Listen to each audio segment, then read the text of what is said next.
os cursos de aperfeiçoamento para os magistrados oferecidos pela Escola de Magistratura do Espírito Santo continuam. O 5º módulo do curso de aperfeiçoamento da Escola da Magistratura Capixaba teve como tema Direito do Consumidor. Uma das palestras promovidas na Corregedoria Geral da Justiça levantou discussões sobre a compra de imóveis. Para o palestrante, o advogado Luiz Gustavo Tardim, ao alugar um apartamento, o inquilino pode ter o direito, por exemplo, de ser o preferido na hora de comprá-lo. Para isso, basta registrar em cartório o contrato de aluguel junto ao número do imóvel. Outras discussões também sobre terrenos de marinha. O próximo encontro já tem tema definido: direito constitucional.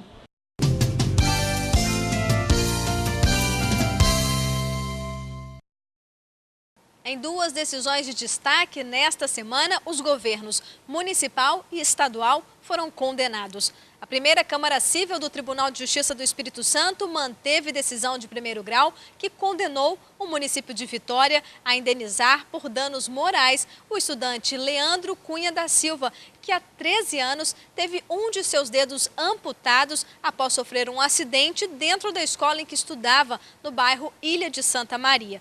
O colegiado, entretanto, reduziu o valor da indenização de 50 para 25 mil reais.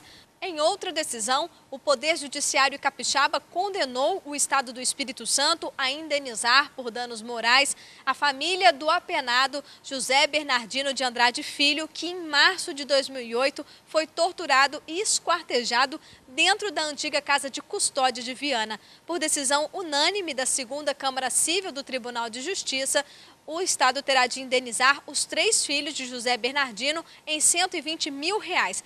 40 mil reais para cada um deles. Essas e outras decisões você acompanha no site do Poder Judiciário Capixaba no endereço www.tjs.jus.br. A TV Justiça Espírito Santo lançou um novo quadro em sua programação, PJES. A ideia é valorizar as atividades desenvolvidas pelos servidores.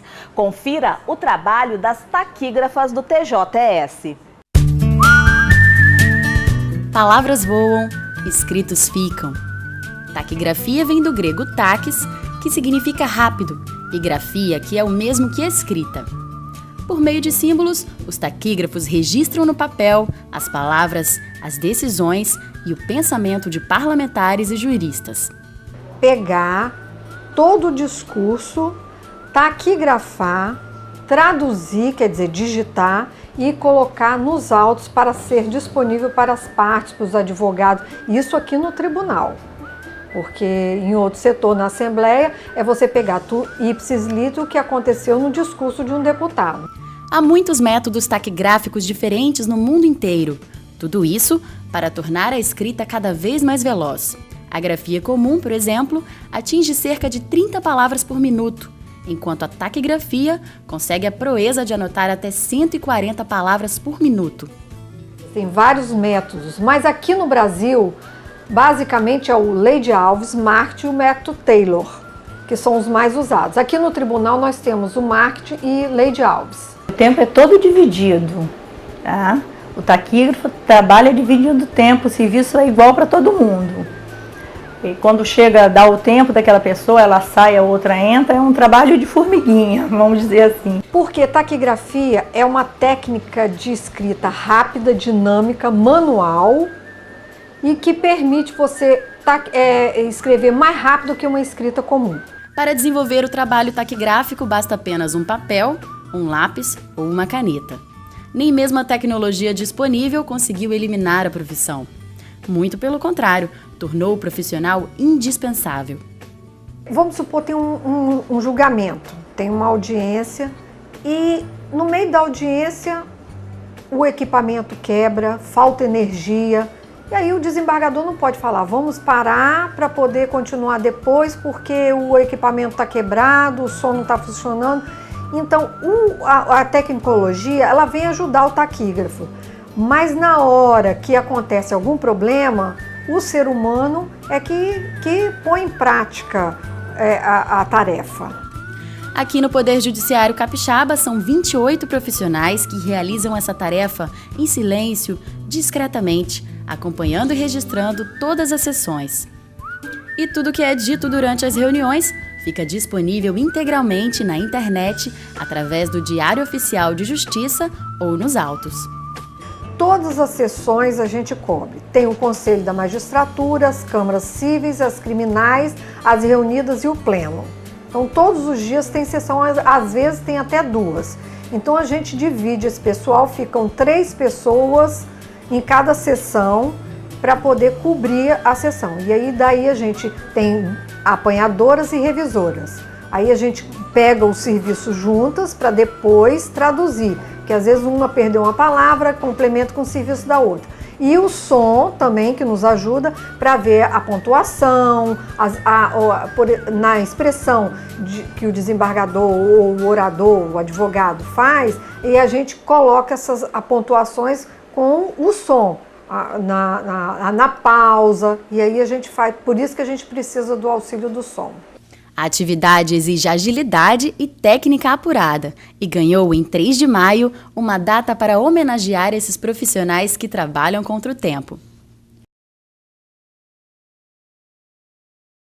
Boa memória, inteligência, né?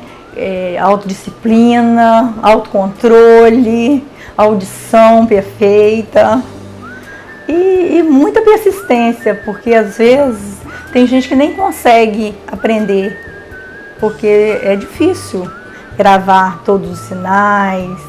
Com o tempo você escreve normalmente, como se fosse uma escrita normal.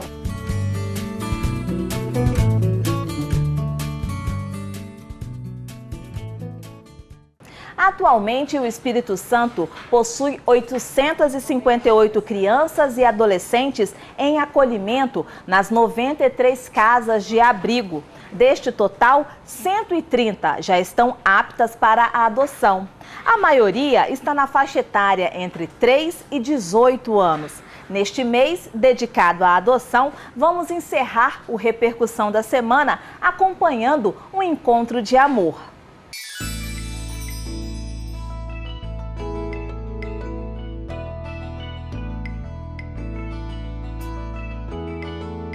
Eu queria ser mãe e após algumas tentativas a gente procurou médicos e chegamos à conclusão que meu esposo teve um problema de varicoceles e o médico nos orientou o seguinte, ou partíamos para inseminação artificial ou para adoção.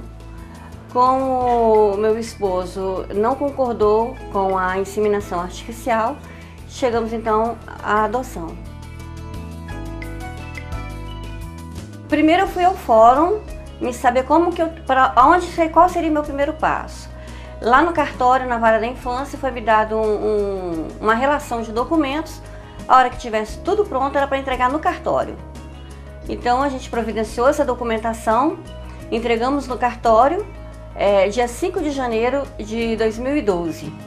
Quando foi dia 9 de maio, recebi o primeiro telefonema para fazer uma entrevista com a assistente social. E a partir daí começou logo em seguida, assim, num prazo muito curto, as entrevistas com assistente social, com psicólogo.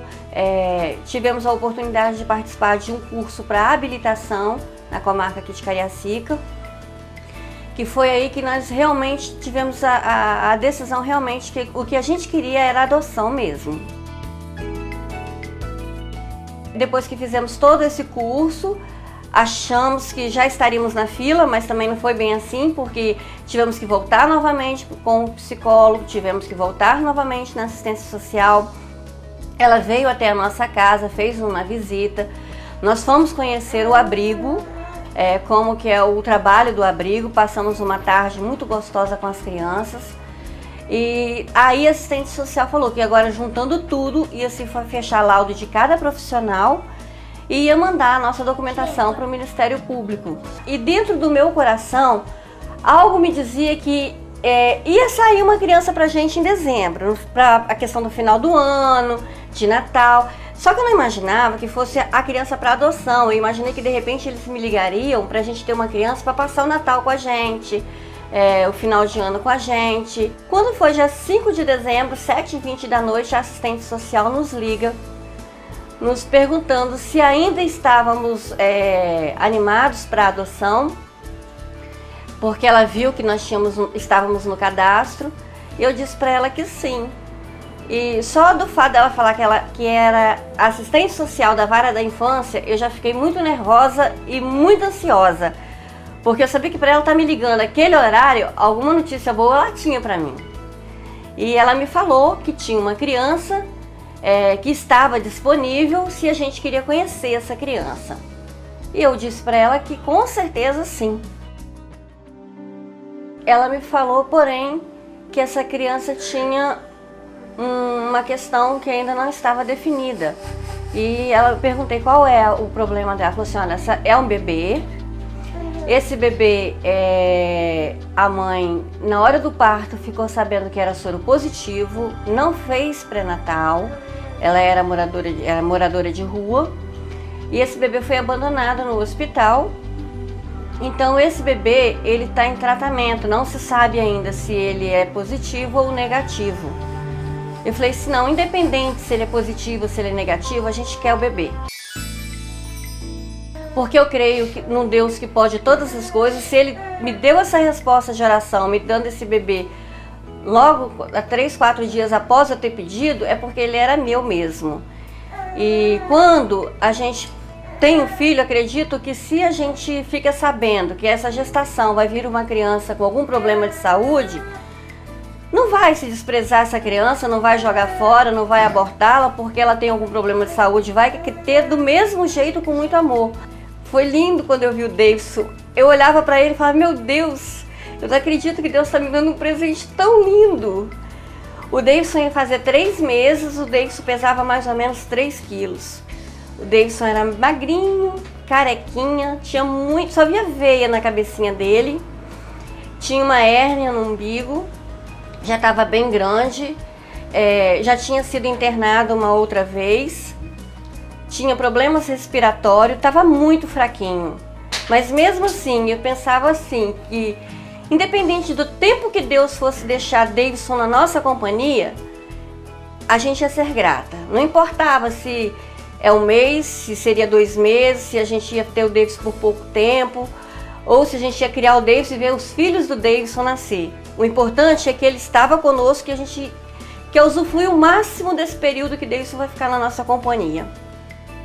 Então, quando eu conheci o Davidson, nós pegamos o Davidson, correndo esse risco de ser HIV ou não. 4 dias depois, eu tinha a primeira consulta com o pediatra que já estava acompanhando o Davidson desde a chegada dele ao abrigo. E essa médica sentou comigo e me explicou todas as condições do Davidson. Que o Davidson tinha todas as chances de ser HIV positivo, porque a mãe não fez o pré-natal, e quando não se faz o pré-natal, as chances da criança ser HIV positivo é muito grande, e que eu poderia ter problemas com ele na escola, alguns problemas neurológicos. E eu falei, doutora, o Davidson não vai ter nada em nome de Jesus. E o Davidson vai ser um milagre para vocês que estão acompanhando o Davidson. É o milagre vivo de Deus que vai ser naquele fórum lá. Ele vai entrar lá com toda a saúde do mundo. E após 4 meses, agora dia 22 de abril, saiu o resultado da carga viral do Davidson, que foi negativa, para a honra e glória do Senhor. O Davidson não é exposto ao HIV, tem toda a saúde do mundo. Para os casais que estão se preparando para adoção ou individual, quando te ligarem te falando que tem uma criança disponível, não se preocupe com o futuro, se você vai poder, se você não vai poder. Primeira coisa, coloca essa adoção nas mãos de Deus. Peça a Deus para preparar uma criança, um filho, uma filha. E segundo, quando te ligar falando que pode ter algum problema, confia num Deus vivo que pode todas as coisas. E o Repercussão da Semana termina por aqui. Obrigada pela sua audiência e até o nosso próximo encontro. TV Justiça Espírito Santo, cidadania e transparência para você.